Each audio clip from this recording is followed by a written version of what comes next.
तर विद्यार्थी मित्रांनो, इतिहास जे सगळ्यात पहिलं शिलालेख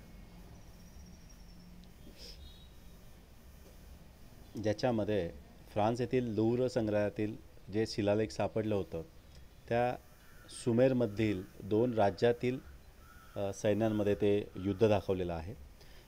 पाश्चात्य पद्धतीच्या इतिहास लेखनामध्ये अ, आधुनिक इतिहासाच्या लेखनाच्या चार पद्धती प्रमुख वैशिष्ट्य सांगितले जातात. आता पहिलं वैशिष्ट्य, ही पद्धती शास्त्रशुद्ध आहे. तिची सुरुवात योग्य प्रश्नांची मांडणी करण्यापासून होते. दोन, हे प्रश्न मानव केंद्रित असतात, म्हणजेच भूतकाळातील विविध मानवी समाजाच्या सदस्यांनी विशिष्ट कालावधीमध्ये केलेल्या कृती संबंधित असतात. इतिहासात त्या कृतीचा संबंध दैवी घटना किंवा देवदेवतांच्या कथा कहाण्यांशी जोडण्याचा प्रयत्न केला जात नाही. तिसरं, या प्रश्नांच्या इतिहासातील उत्तरांना विश्वासार्ह पुराव्यांचा आधार असतो, त्यामुळे इतिहासाची मांडणी तर्क सुसंगत असते.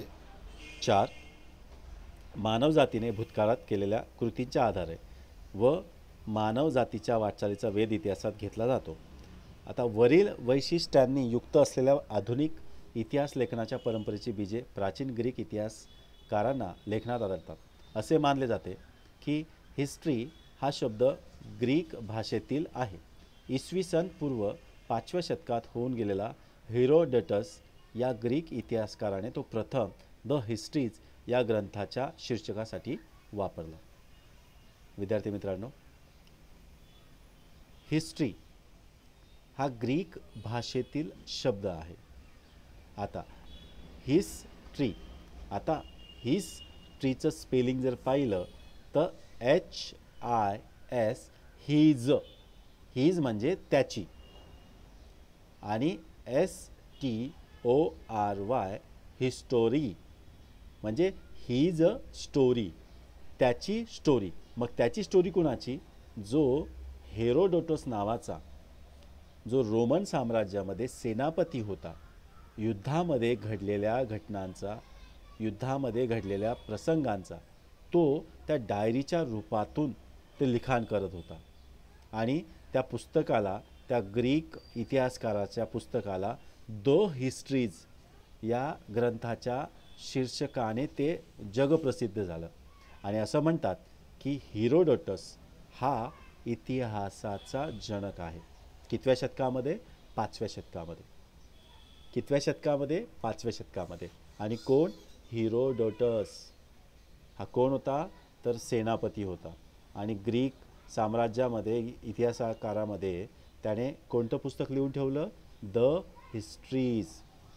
अशा पद्धतीने युरोप आणि ग्रीकच्या संदर्भामध्ये पाश्चात्य संस्कृतीमध्ये आधुनिक इतिहासाचं लेखक ज्याला म्हणतात किंवा जनक ज्याला म्हणतात तो म्हणजे हेरोडोटस. आता विद्यार्थी मित्रांनो, हा धडा तुम्ही वाचून घ्या, पण तुमच्या संकल्पना पूर्ण झाल्या पाहिजे म्हणून इतिहासाचं लेखन ज्या पाश्चात्य संस्कृतीच्या पद्धतीने केलं गेलं, त्या पाश्चात्य संस्कृतीच्या पद्धतीने केलेल्या इतिहास लेखनाचे महत्त्वाचे विचारवंत, ज्यांचा प्रभाव आणि ज्यांचा हातभार जो इतिहास लेखनशास्त्र विकसित होण्यामध्ये लागला, त्यांची ओळख आणि नावे हे तुम्हाला मी सांगतो. त्याच्यामध्ये रेने देकार्त यांचं फार मोठं योगदान आहे. आणि ते फ्रेंच तत्त्वज्ञ होते.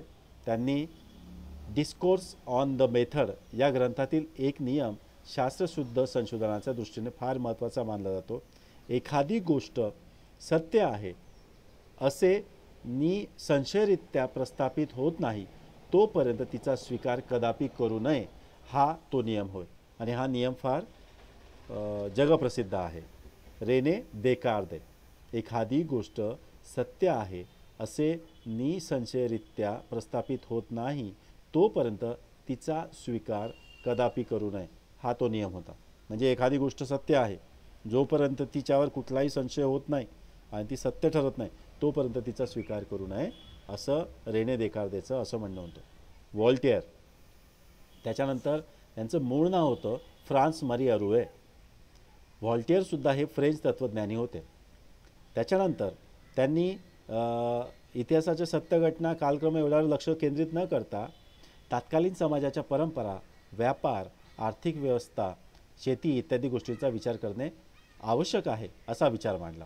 त्यामुळे इतिहासाची मांडणी करताना जीवनाचा सर्वांगीण विचार व्हायला हवा असा विचार पुढे आला आणि त्या दृष्टीने व्हॉल्टेअर आधुनिक इतिहासाचा जनक होता असे म्हणता येते.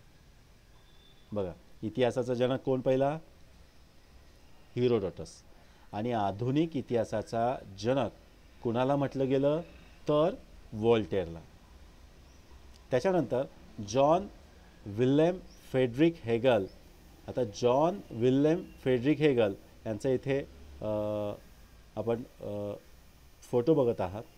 तर यांनी जो इतिहासाच्या घटनाक्रमावर जो हे दिला तर त्याच्यामध्ये त्यांनी पूर्वीच्या पद्धतीच्या पेक्षा वेगळ्या पद्धतीने एन्सायक्लोपीडिया ऑफ फिलॉसॉफिकल सायन्स या ग्रंथामध्ये त्यांची व्याख्याने, लेख आणि हे संकलन हेगेलन यांनी केलं आहे. आणि रिझन इन हिस्ट्री हे पुस्तक प्रसिद्ध आहे. आता हेगेलन हे काय सांगत होते? खरे खोटे, चांगले वाईट या पद्धतीचा द्वंद्ववाद डायलेक्टिक्स असे म्हटले जाते. या पद्धतीत प्रथम एक सिद्धांत मांडला जातो, त्यानंतर त्या सिद्धांताला छेद देणारा प्रतिसिद्धांत मांडला जातो. त्या दोन्ही सिद्धांताच्या तर्काधिष्ठ उहापोहानंतर त्या दोहांचे सार ज्यात सामावलेले आहे अशा सिद्धांताची समन्वयात्मक मांडणी केली जाते असं रिझन इन हिस्ट्री या हेगेलने या पुस्तकामध्ये सांगितलं आहे. त्याच्यानंतर लिओपार्ड वॉन रांके. आता रांके यांचं इतिहासाच्या लेखनामध्ये फार मोठ्याने नाव घेतलं होतं. 19व्या शतकातील इतिहास लेखनाच्या पद्धतीवर प्रामुख्याने बर्लिन विद्यापीठातील लिओपार्ड वॉन रांके यांचा प्रभाव होता. त्याने इतिहास संशोधनाची चिकित्सक पद्धती कशी असावी ते सांगितले.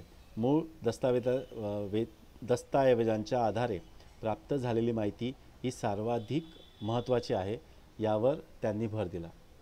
बघा, कशावर भर दिला त्यांनी इतिहास लेखनातील काल्पनिकतेवर त्यांनी टीका केली. त्यांनी जागतिक इतिहास मांडणीच्या वर भर दिला. पण काय की मूळ दस्तावेज की काल्पनिक इतिहासावर त्यांनी भर नाही दिला. त्यांनी मूळ जे ओरिजिनल आहे त्याच्यावर त्यांनी इतिहास लेखनाला भर दिला.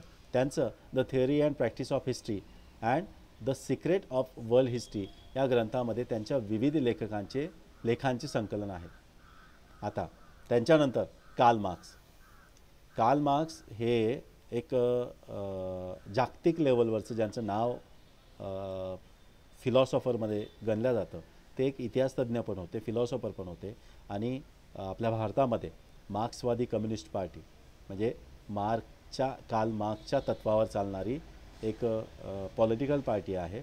आणि कार्ल मार्क्सच्याच विचारांवर चालणारे बरेच विचारवंत आपल्या भारतामध्ये पण आपल्याला सापडतात.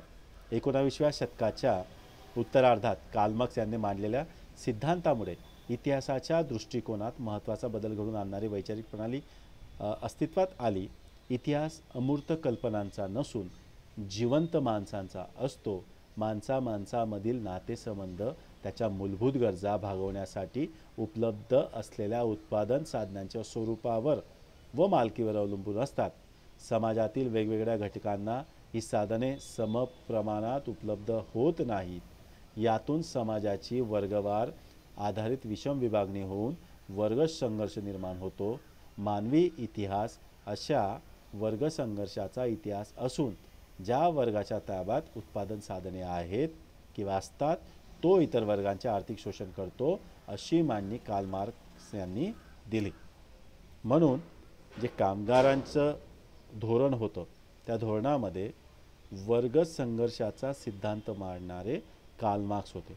आणि त्यांच्याच कामगारांच्या या वर्गसंघर्षाच्या सिद्धांतामध्ये वर्ग ज्या वर्गाच्या ताब्यामध्ये जे साधनं आहेत, तो उत्पादन साधनं आहेत, तो इतर वर्गाचा आर्थिक शोषण करतो असं त्यांनी त्या इतिहासामध्ये मांडून ठेवलं आणि त्यांचं ते दास कॅपिटल हा ग्रंथ जगप्रसिद्ध आहे. त्याच्यानंतर ॲनल्स प्रणाली 20व्या शतकाच्या सुरुवातीस ॲनल्स प्रणाली नावाने ओळखली जाते. आता या इतिहास लेखनाची ही प्रणाली कशी होती?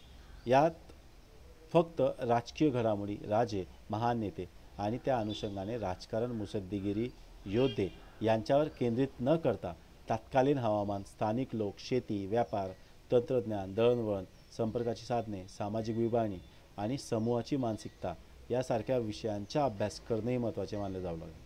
आता ॲनल्समुळे काय झालं की राजे, राजवाडे त्यांच्या संबंधित गोष्टी न घेता तर तत्कालीन हवामान काय आहे, स्थानिक लोक कसे होते, शेती कशी होती, व्यापार तंत्रज्ञान कसं होतं, दळणवळण संपर्काची साधने कशी होती, याच्यावर त्या ॲनल प्रणालीने इतिहासाचं लिखाण केलं गेल्याचं आपल्याला लक्षात येतं.